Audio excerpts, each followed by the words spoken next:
Am I the asshole for not including my son's adopted child in my will? My wife and I are in our 60s. We are thinking of retiring soon, and we are trying to get our finances and everything we own in order.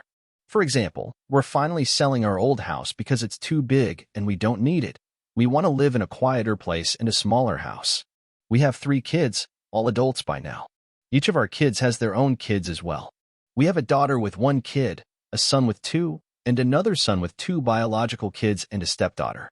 Our youngest son was married. About 10 or so years ago, he cheated on his wife, and they got divorced. He cheated with his current wife, then he adopted her daughter. We want to divide our estate between our children and our grandchildren.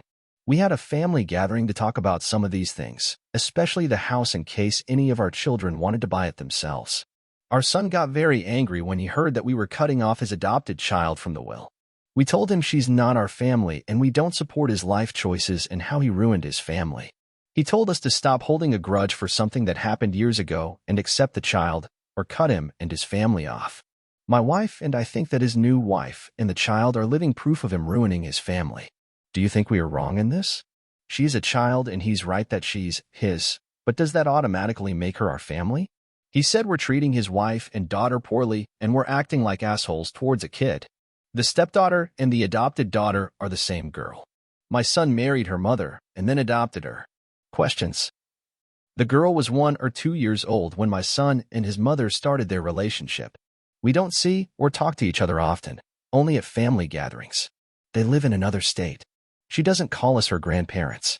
What each of our kids is getting are family heirlooms and not money. All the money will be distributed between our grandkids in our will to hopefully help them get their education paid. My son doesn't have contact with his ex-wife or his biological kids. He cut them off and didn't even want to pay child support. My wife and I helped our daughter-in-law and our grandchildren.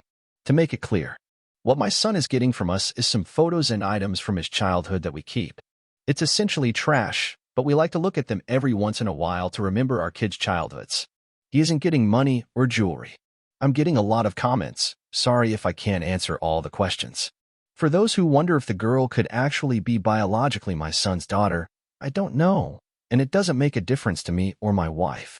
For those who say that love should be unconditional, I disagree. Love is always conditional to the bare minimum to maintain a bond. That's my opinion. Reddit comment.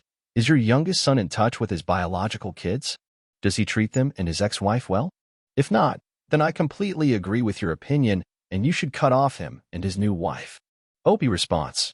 No, he doesn't. He only sees the kids at family gatherings, and just because we invite them over to our house, he doesn't visit them. He's paying child support but nothing else, and he didn't even want to do it at first. My wife and I helped our daughter-in-law to get a lawyer and get a good deal.